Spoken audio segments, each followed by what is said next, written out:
Chrześcijańskiej. Od dziecka byłem uczony historii biblijnych, a moi rodzice starali się zawsze odpowiadać na wszystkie moje pytania na tyle dobrze, na ile potrafili.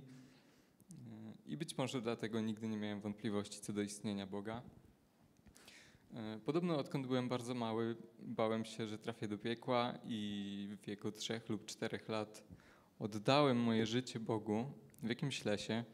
Jednak za dobrze tego nie pamiętam i nie uważam, żeby zmieniło to coś w moim życiu, bo podejrzewam, że nie miałem wtedy nawet pojęcia o co to dla mnie znaczy. Dużą część mojego życia spędziłem głównie w środowisku chrześcijańskim. Większość moich znajomych i przyjaciół pochodziła z chrześcijańskich rodzin, także około gimnazjum zacząłem zauważać trochę, jakbym zaczął wychodzić z tej idealnej bańki.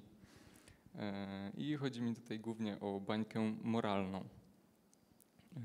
Moje życie z Bogiem tak naprawdę od początku ograniczało się do chodzenia do kościoła, bo musiałem, nie wydawało mi się to ciekawe.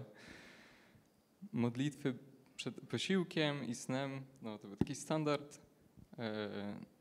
I tak jak wspominałem, nie miałem nigdy wątpliwości co do tego, czy Bóg istnieje, nawet jeśli nigdy Go nie słyszałem, ani nie doświadczyłem Jego działania, przynajmniej w taki sposób, który przekonywałby mnie, że stało się to za Jego sprawą. Argumenty przeciwko Bogu po prostu mnie nie przekonywały. Mimo wszystko moje zrozumienie tego, co powinienem robić, ograniczało się do tego, że staram się nie grzeszyć, ale jak już się zdarzyło, to trudno. Uważałem, że wystarczy wyznać to Bogu, a On mi wybaczy. Jednocześnie zawsze bałem się na przykład pochwycenia, które widziałem w filmie Left Behind, który pokazali mi rodzice. Gdzieś w technikum porzuciłem całkowicie mój image chrześcijanina, czy może tego innego w klasie. Wciąż deklarowałem, że wierzę w Boga, ale zacząłem regularnie przeklinać poza domem, sporo imprezować. I nieraz upiłem się na tyle, żeby skończyć w całkiem żałosnym stanie. Najbardziej jednak ruszało mnie zawsze to, że potrafiłem żartować z rzeczy, które wydawały mi się naprawdę przykre i wzbudzały we mnie sporo współczucia. Wszystko tylko po to, żeby kogoś rozśmieszyć i niestety wciąż jeszcze robią to częściej niż bym chciał. Często, kiedy ktoś pytał mnie o wiarę, określałem się jako najgorszy chrześcijanin, ponieważ wierzyłem w istnienie Boga, ale porównując się do innych wierzących w moim wieku, po prostu widziałem się jako dużo bardziej grzesznego, ale wciąż nie było wtedy tak naprawdę nic, co ciągnęłoby mnie, aby żyć bliżej Boga. Tak mijał czas aż do studiów. Gdzieś tutaj zacząłem okazjonalnie przychodzić na ASB, ale naprawdę mało z tego pamiętam. W tym momencie podejrzewam, że zachęciła mnie do tego mama, też nie na 100%. Podejrzewam, że moje życie ciągnęłoby się w ten sposób, ale przyszła pandemia i nauka wydawała mi się dużo cięższa. Ostatecznie po 2 nieudanych próbach studiów zrezygnowałem. Kolejny rok był dla mnie w pewnym sensie przyjemny, bo w teorii szukałem pracy, ale tak naprawdę całe dnie spędzałem na graniu z kolegami. W tym czasie zacząłem też przychodzić do EGZE, również za namową mamy. Jednak rzeczy typu impreza w sobotę były dla mnie dobrą wymówką, aby nie przyjść na nabożeństwo. Czasem też nie przychodziłem dlatego, że po prostu źle się czułem. Pamiętam jednak, że kiedy nie było mnie dłuższy okres czasu, znajomi z kościoła, i tutaj akurat z jakiegoś powodu na myśl przychodzi mi Martyna Piechowska, pytali mnie, czy wszystko ok i czy jeszcze w EGZE się pojawią. No i podejrzewam, że miało to spory wpływ na to, że ostatecznie się tu ostałem.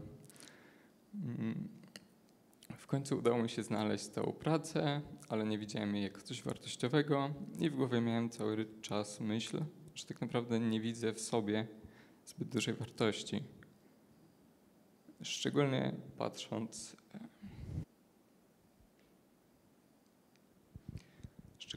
patrząc na te zmarnowane parę ostatnich lat.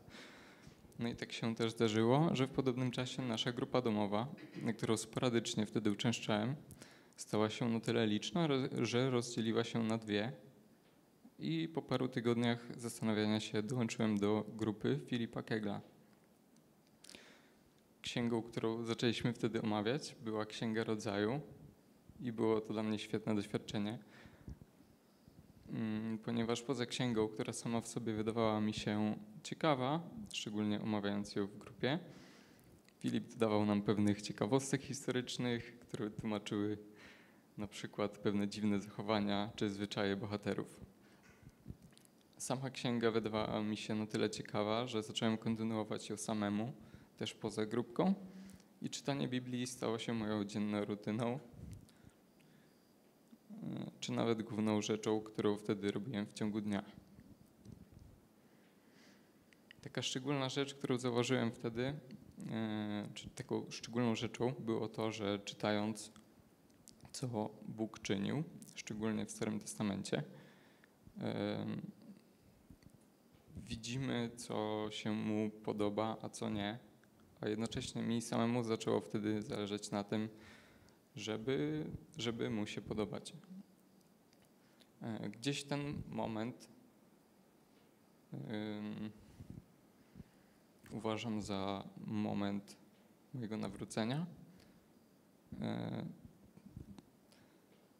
Sama myśl, że nie mam teraz nic, co by miało dla mnie jakąś wartość, ani żadnego konkretnego celu, sprawiło, że pomyślałem, że skoro Bóg istnieje, a wierzę, że istnieje,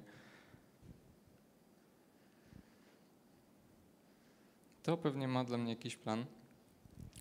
Bałem się trochę, że jeśli powiem Mu, żeby zrobił ze mną co zechce, to nagle każe mi zostać jakimś misjonarzem i pozostawię cały znany mi świat, ale z drugiej strony nie byłaby to dla mnie wtedy ciężka decyzja, bo nie byłem do niczego przywiązany i nie miałem wtedy nic za bardzo co byłoby mi szkoda zostawić. Postanowiłem porozmawiać wtedy z Ryszardem Krzywym, którego niektórzy może z Was kojarzą. Był on chętny poprowadzić mnie w tym, ale ostatecznie przekonał mnie, że jeśli nie czuję takiego powołania, to nie muszę iść w tym kierunku.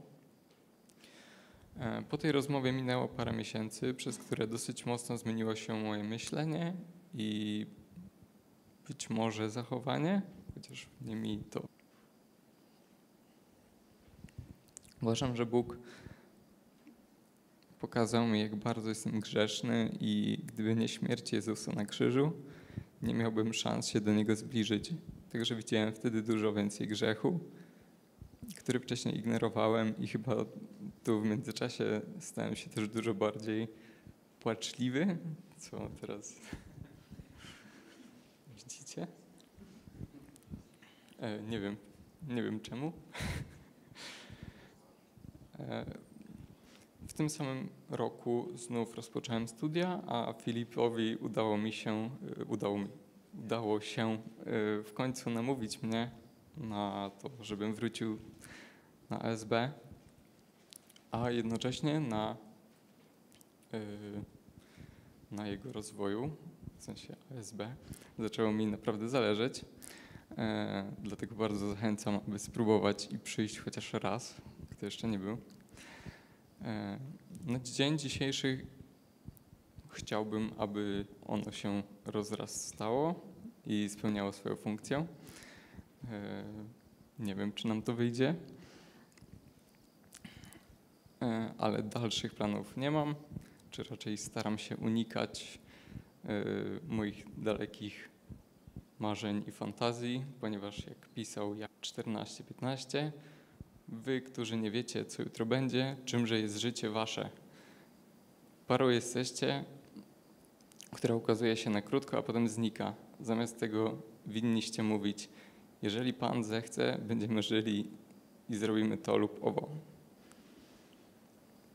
Ale może chociaż ASB nam wyjdzie. Dziękuję. No dobrze.